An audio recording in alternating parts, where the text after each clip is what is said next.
poquito más la voz. Volvemos entonces a que Constantino tenía dos problemas. Tenía a los bárbaros a las puertas del imperio. Con los bárbaros no iba a poder fallar. Y tenía un estado dentro del estado que eran los cristianos. Obviamente su inteligencia estratégica le dijo que había que pactar con los cristianos. ¿No es cierto? Y acá viene algo que esta obra fue pintada por los discípulos de Rafael. La famosa batalla de Puente Milvio, posterior al llamado sueño de Constantino, que han recogido los padres de la Iglesia. ¿Cuál fue el sueño de Constantino? Que mientras estaba dormido se le aparecía, escuchaba la voz de Cristo y le mostraba un signo que no es ese, porque esa es la cruz latina. El signo que le mostraba, ahora lo vamos a ver, es el lábaro o monograma de Cristo. Bueno, perfecto. De manera que este cuadro adolece de un error histórico. El sueño de Constantino, ¿qué es? Él se estaba por enfrentar a su rival Magencio y en esa batalla se decidía el destino del Imperio Romano. Y los soldados de Magencio, como todos los legionarios romanos, eran adoradores del Sol Invictus, el dios persa Mitra, que, bueno, acá habría que divagarse un poco. Luego en la tradición, su historia es muy parecida a la historia del nacimiento de Cristo, pero es un poquito más adelante. Entonces se dice que Constantino, en la víspera de la batalla y a raíz de este sueño, hace pintar en el escudo de sus soldados el lábaro crismón, que es este signo llamado monograma de Cristo. Acá tenemos una reconstrucción imaginaria de lo que habrían sido los escudos de los soldados de Constantino con el lábaro. ¿Bien? Que está formado por las letras. La X es la letra griega Xi y la que parece una P es la letra griega Rho, que entre las dos forman las dos primeras letras de la palabra Christos. Por lo tanto, este lábaro crismón pintado en los escudos convierte la batalla de Puente Milvio en la primera guerra entre dioses, porque se enfrenta el dios cristiano con Mitra. Y bueno, gana Constantino. No, Xi y Rho. Las letras, Xi y Rho. Las dos letras del monograma de Cristo. La de la alfa, sí. Bueno, ¿qué hace Constantino inmediatamente? Tiene que cumplir sus promesas. Entonces, lo primero que hace en el año 313 después de Cristo sería el Edicto de Milán, que tiene dos partes.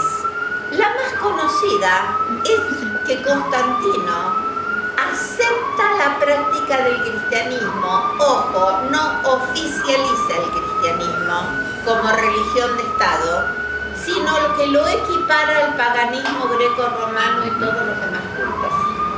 Y la segunda parte, que es la más interesante, es que le devuelve a la comunidad cristiana todos aquellos bienes que habían sido expropiados a los mártires durante las persecuciones, que fueron 10, empezaron con Nerón y terminaron con Diocleciano.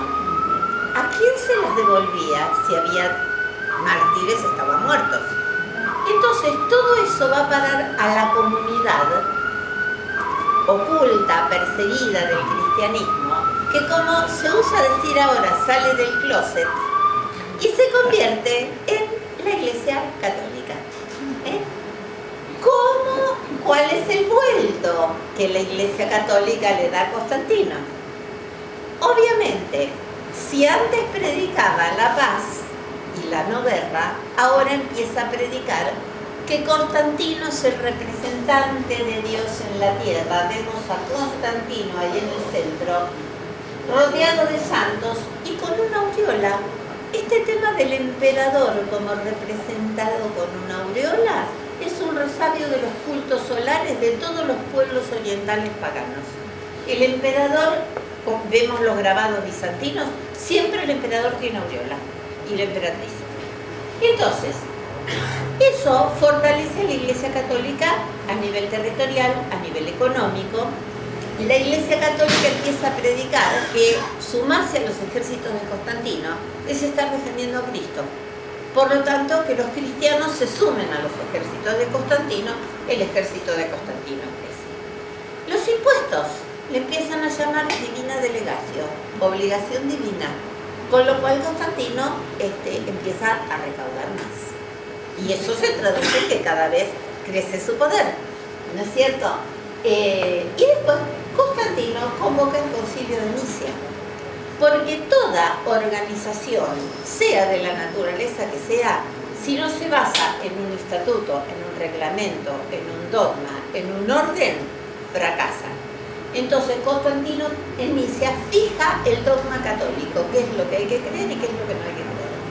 El credo que se reza en las misas se basa en el credo de Nicea, donde enumera todo lo que debe creer el católico, ¿verdad? Acepta los 4 evangelios, conocidos actualmente como evangelios revelados. Los demás evangelios pasan a ser apócrifos, que no quiere decir falsos, sino no revelados. Entre ellos el de Santiago, el de María Magdalena, el de la infancia de Cristo. O sea, evangelios que por ahí contradecían el dogma que quería establecer la Iglesia Católica y Constantino. Otro de los temas fue la Santísima Trinidad, donde se elimina la figura femenina que estaba en todas las tríadas paganas, justamente para evitar que los cristianos cayeran en la adoración de María como una diosa madre más. Porque al principio los cristianos se equivocaban y iban a los templos de Isis, que con la representación con su bebé Horus amamantándose de su seno, lo confundían con María y con Cristo. Entonces, también eso se establece. Y todo lo que no es eso pasa a ser herejía. Con lo cual, estamos rompiendo un poquito nuestro paradigma romano de la tolerancia. Y esta es la escena que nunca existió, el bautismo de Constantino. Cabe señalar que históricamente está probado que Constantino nunca se bautizó católico. La que era cristiana de siempre era su madre Santa Elena. Entonces, esta escena, por eso digo, la pintaron los discípulos de Rafael Sanzio, pero no pasó. Constantino nunca se bautizó. Que alguien lo haya bautizado cuando estaba en coma, agonizando, es otra historia, pero no lo hizo por su voluntad. Él siempre siguió siendo pagano. Bueno.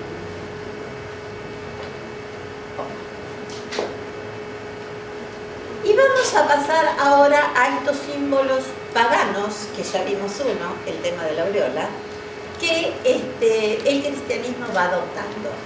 ¿Y cómo va construyendo su liturgia sobre la base de las antiguas fiestas paganas? Entonces, en primer lugar, nosotros vamos a tener acá al sol. El sol que fue la divinidad principal de todos los pueblos desde los albores de la humanidad, porque es el dador de vida, junto con la luna, que Enrique también lo citó, principio masculino, principio femenino. Entre los dos rigen toda la vida de la comunidad, la reproducción, la cosecha, la fertilidad, toda la vida del hombre. Y el sol se identifica con el elemento fuego, sobre el que vamos a volver cuando hable del símbolo del fénix. Bueno, acá tenemos los llamados símbolos solilunares en varias versiones. El primero que nos trae inmediatamente a la memoria el yin y el yang, ¿no es cierto?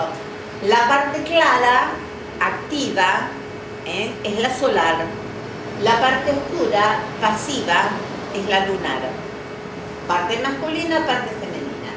Lo vemos más abajo, acompañados por el símbolo del caduceo, cuyas dos serpientes enroscadas también simbolizan la dualidad. Acá tenemos otra versión y el más interesante es el símbolo con que se identifica el sol. Pero en realidad sabemos que eso se llama circunpunto. Y el circunpunto, que fue utilizado por muchas doctrinas y que fue utilizado por la alquimia, les voy a contar algo que seguramente muchos profanos pasan todos los días al lado y no entienden. El que pasa por la Plaza de la República y ve el obelisco. El obelisco es uno de los símbolos que se venden como identidad de Buenos Aires junto con la parejita de tango y otras cosas, ¿no? Y el ciudadano pasa al lado del obelisco y sí, es un monumento. Por ahí algunos saben que hay otro en Washington, no hay otros en otros lados del mundo. El obelisco en realidad nace con el bastón de mando prehistórico, pero es una larga historia. Vamos al obelisco egipcio. Toda forma alargada representa lo fálico, el principio masculino. Toda forma redondeada representa el principio femenino. Uno ve el obelisco donde está, en una plaza redonda. Uno mira fuentes, la fuente de los 4 ríos en Plaza Navona, con un obelisco egipcio. ¿Cómo es? Redonda, con un obelisco en el medio. Mira las fuentes de la Plaza del Vaticano, redondas, con obeliscos egipcios. Lo miramos desde un avión y es un circunpunto. ¿Y qué es? El principio masculino y el femenino unidos. La completud, porque los seres humanos somos imperfectos, somos hombre y somos mujer, porque en realidad la completud es el andrógino, la unión de los dos sexos. Bien. El sol y la luna entre los egipcios ocuparon un papel preponderante. Ahí tenemos el símbolo de Amon-Ra, y el sol fue adorado en Egipto bajo un montón de formas. Amon-Ra es el sol por excelencia, es el padre de los faraones. Fíjense que no por casualidad está ligado a la serpiente. Un poquito más adelante les hablo de la serpiente. Ahí tenemos la cruz de Amon-Ra, llamada Ankh. Y justamente asistimos a una época en que los símbolos egipcios están de moda. La gente usa el Ankh y no sabe lo que es, usa el ojo de Horus y no sabe lo que es. Se pone obeliscos, se pone pirámides y no sabe lo que se está poniendo, pero se usa. Y bueno, la cosa es así, ¿no es cierto? El que quiere profundizar un poco llega a saber qué es lo que tiene que hacer. Bueno, y ahí tenemos la tríada osiriana. Osiris siempre es representado en posición fetal o como momia. ¿Por qué motivo? Porque Osiris es el dios del inframundo, es el juez de los muertos, es el dios mortal de Egipto. Todos los pueblos tuvieron un dios mortal que en un momento muere, es desmembrado como Osiris. Su esposa Isis junta sus pedazos, va llorando y sus lágrimas hacen crecer al Nilo con un ritmo regular que le trae la fertilidad de Egipto. Egipto se dice que es un don del Nilo, así lo decía Heródoto. Vemos a Osiris que está en posición fetal sobre un pilar del lapislázuli. Ese pilar era llamado el Deshel y representaba la columna vertebral del hombre, el sistema nervioso central. Esa línea que los hindúes llaman por donde se despliega el Kundalini, que es la energía vital. Bueno, y a su lado está su esposa Isis y su hijo Horus. El mito de Osiris es realmente hermoso. Imaginemos nosotros una tierra plana. Osiris es traicionado en una cena. Hagamos analogía. Hay otro personaje traicionado en una cena por un allegado. Sí. En este caso, este personaje que lo traiciona es Set. Lo entrega a la muerte, lo encierra en un cofre, lo tira al mar. Osiris es el sol poniente, por eso va a ir al inframundo y ser el juez de los muertos. Y reinan las tinieblas, Set. ¿Quién está solamente brillando en el medio de las tinieblas de la noche? La luna, Isis, su esposa, buscando a su esposo. Isis tiene una concepción virginal, porque aunque arma a Osiris, no pudo encontrar el miembro masculino. Por lo tanto, es una concepción sin relación sexual, concepción virginal como la de María. Y nace Horus. Horus, el dios halcón, es el sol naciente que vence a las tinieblas. Y esta creencia, este mito, era representado por los sacerdotes de Osiris todos los días en el templo de Osiris. Y hay una hermosa analogía de Nietzsche en la obra Así habló Zaratustra, en el prólogo, donde Zaratustra se para frente al sol y le dice: oh astro radiante, ¿qué sería de tu luz sin aquellos a quienes iluminas? Porque obvio, si no hay un objetivo que recibe, aquello que se emite es como la sabiduría, que luego dice Zaratustra. Acumulé sabiduría, pero estoy solo en la montaña, con mi águila y mi serpiente. Necesito dársela a alguien, si no, ¿para qué sirve? Entonces la sabiduría hay que transmitirla como un don, ¿eh? Y también él habla de que el sol en su recorrido baja en el ocaso a iluminar el inframundo. Es decir, el ocaso nietzscheano no es un ocaso pesimista, es un ocaso de despojarse, es un ocaso de grandeza, porque él baja de la montaña, como el sol baja al ocaso, a llevar la sabiduría al inframundo. Bueno, vamos a otro símbolo relacionado con el fuego, que es el ave fénix. El ave fénix ha sido parte de muchas mitologías, pero es justamente el ave que renace de sus propias cenizas. Cada 500 años muere y renace. Es el símbolo del eterno ciclo de la vida. Y yo la compararía, esa destrucción y reconstrucción a través del fuego, con una divinidad hindú, porque todo está relacionado. Y la India ha sido madre de símbolos y madre de culturas. Y justamente allí hay un dios, Shiva Nataraya, que está en una posición más o menos así, con 4 brazos, envuelto en un círculo de fuego. Y es el Shiva que destruye mediante el fuego y mediante el fuego reconstruye. Y esta idea de morir y renacer a través del fuego, de cremar el cadáver que ya es ropa vieja porque el alma sigue su curso, es tomada ni más ni menos que por Heráclito de Éfeso, uno de los más importantes filósofos presocráticos, que elige precisamente como arjea el fuego. Y al lado tenemos el símbolo del grado 33 de la masonería, que es el fénix bicéfalo o águila bicéfala, que encierra en sí mismo un montón de simbolismos. El orden dentro del caos, Dios y mis derechos y los derechos del hombre, y este águila que también es la dualidad, porque mira hacia oriente y hacia occidente, hacia el pasado y hacia el presente, que simboliza la máxima sabiduría, por eso es el símbolo del grado 33. Y esa espada, también ligada al principio masculino, que hay un dicho que dice: no me desenvaines sin motivo y no me envaines sin honor. Bueno, vamos a las fiestas solsticiales y equinocciales, que son las que el cristianismo adaptó, o sea, sobrepasó. Y Santa Elena, en ese sentido, era una mujer muy táctica, porque sobre los templos de los antiguos dioses edificaba iglesias cristianas, como para que la gente, un poco como por inercia, siguiera rindiendo el culto a sus dioses en los mismos lugares, al nuevo Dios en los mismos lugares donde le rendía culto antes. Mita, el sol invito del que ya hablamos, es justamente aquel que nacía en el solsticio de invierno. El solsticio de invierno que luego la Iglesia hace coincidir con el nacimiento de Cristo.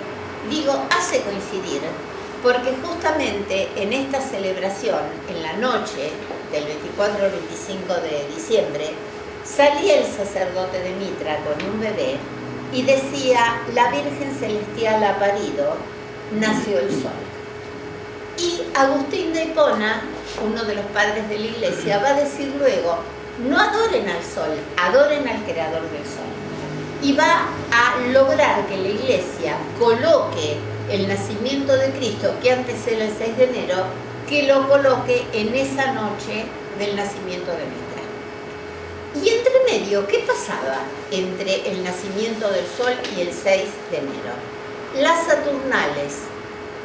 Esas Saturnales donde todo se confundía, donde se usaban máscaras, donde el señor y el esclavo intercambiaban su lugar durante el tiempo de las Saturnales, nada más. Y que justamente es recordado, y les cito algo popular que seguramente todos conocen, que es Joan Manuel Serrat, cuando habla de la noche de San Juan, porque justamente el solsticio del 23, 24 de diciembre coincide con la fiesta de San Juan Evangelista. Y entonces él habla de la noche de San Juan, cómo comparten su pan, su mujer y su gabán, gentes de 100.000 raleas. Y hoy el pobre y el villano, el prohombre y el gusano bailan y se dan la mano sin importarles la facha. O sea, dura una noche. Después de eso se acabó. La zorra pobre al portal, la zorra rica al rosal y el avaro a sus riquezas. Bueno, ese es entonces el solsticio. Acá tenemos a San Juan Evangelista con su animal heráldico, su animal emblemático, que es el águila. Bueno, vamos a ver que después cómo se relacionan los dos Juanes. Entonces, San Juan Evangelista, y acá lo tenemos, o no, a San Juan Evangelista a la diestra de Cristo. Se dice que era el discípulo más amado de Cristo, aquel a quien Cristo le dejó encomendada a su madre. Era el discípulo más joven, el que redacta el último y más interesante evangelio, donde justamente identifica a Dios con el Logos, es decir, con la palabra. Así comienza el Evangelio de Juan. Y bueno, y acá tenemos lo que es la mitología que se ha creado en torno de la última cena. Yo digo mitología porque dijimos que el mito es algo de verdad tiene, ¿no es cierto? Y donde, bueno, hubo una famosa novela y película, El Código Da Vinci, que seguramente muchos de ustedes han visto, donde se discute si eran 13 o 14 a la mesa, si el personaje que está al lado de Jesús y a quien Pedro le pone la mano en la garganta, es María Magdalena, la esposa de Cristo.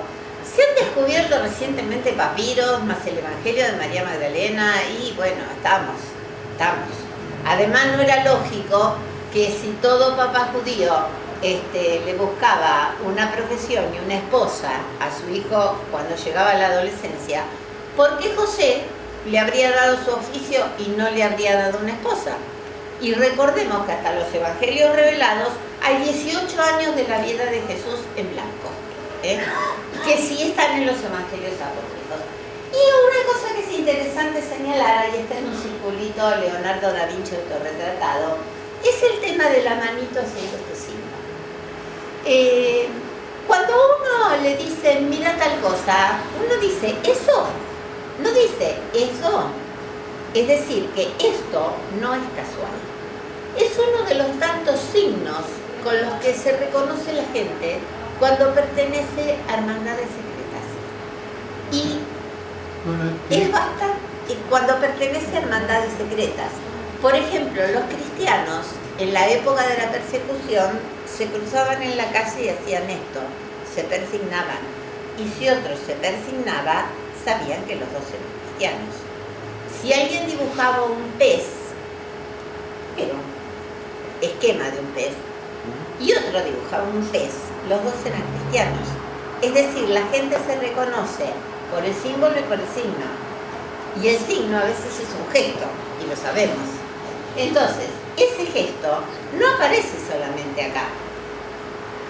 Vamos a ver que aparece en otras partes, un poquito más adelante, Pero les tiro nomás que cuando Rafael Sanzio, que es otro pintor, pinta una de sus grandiosas obras, La Escuela de Atenas, pone el punto de fuga en los dos más importantes filósofos griegos, que son Platón y Aristóteles.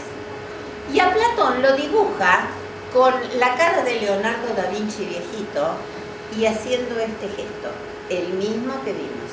Y lo vamos a ver ahora en el cuadro de San Juan Bautista. Es decir, que todo apunta a que era un signo, no era una casualidad. Bueno, símbolos cristianizados de la Navidad. El tema del pino. El pino vamos a ver que viene del pino de Botán, de la mitología nórdica, y viene también del pino de Atis, de la mitología de Asia Menor. Los adornos del árbol de Navidad, los globos, recordaban al sol, a la luna y a los astros, que para los antiguos representaban el orden cósmico perfecto. Y arriba de todo, ¿qué tenemos? La corona. Sirio, Sotis, el pentagrama, la estrella de Belén, como le querramos llamar, la estrella de 5 puntas, que también sabemos que es un símbolo pagano adoptado por el cristianismo, porque justamente la historia de Jesucristo dice que los magos de Oriente llegaron guiados por una estrella que brillaba marcando el lugar del nacimiento de Cristo. Resulta que la leyenda de Mitra, el sol invicto, decía exactamente lo mismo, que los magos que llegaron a proteger a Mitra y a su madre fueron guiados por una estrella como esa. El tema del muérdago, el famoso muérdago, que no es muérdago, en realidad las coronas de Navidad que se arman son coronas de acebo. Muérdago es este otro. Pero ¿qué pasaba con este otro? Este era un símbolo pagano muy fuerte, porque el muérdago es una planta parásita que crece sobre el roble. Y el roble y el muérdago asociados vuelven a representar, pero esta vez para los celtas, el roble lo masculino, el muérdago lo femenino. Y entonces, como ahí se celebraban las bodas, existió y quedó la creencia que la pareja que se besa bajo del muérdago va a permanecer unida. Pero resulta que el muérdago cristianizado es el acebo, que es lo que usa todo el mundo y compra todo el mundo para Navidad. ¿Por qué?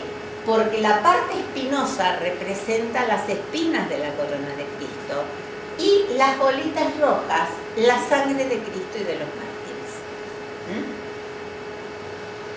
Bueno, y acá tenemos a Cibeles y Atis, el del pino, justamente, cuyos sacerdotes, los archigalios, tenían el ritual de autocastrarse cuando se iniciaban.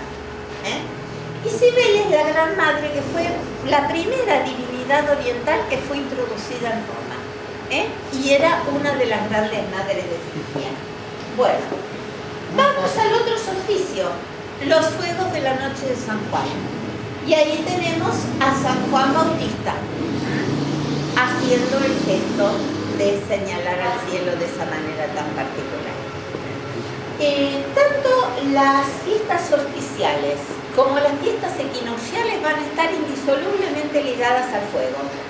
En la noche de San Juan se quemaban, y yo recuerdo cuando era chiquita en los barrios que había muchos inmigrantes europeos, que se hacía la fogata de San Juan, donde el hombre tiraba todo aquello que quería dejar del año viejo.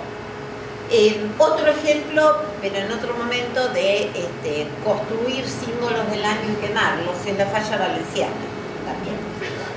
Bueno, bien, vamos a ver el tema de los dos Juanes y el tema de la divinidad dual.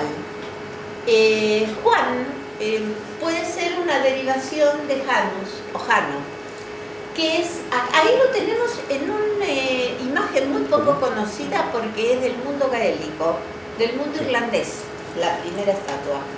Y acá tenemos al Janus tradicional, que es el romano, que no tiene ninguna cara que represente el presente, sino que una mira al pasado y otra al futuro. ¿Por qué motivo? Porque el presente no existe. El momento en que empezamos esta charla ya pasó, ya es parte del pasado. Y lo que vamos a decir es parte del futuro. El filósofo Heidegger hablaba de que el hombre lleva en sí los 3 éxtasis del tiempo. El pasado, que son sus raíces, el presente, que es fugaz,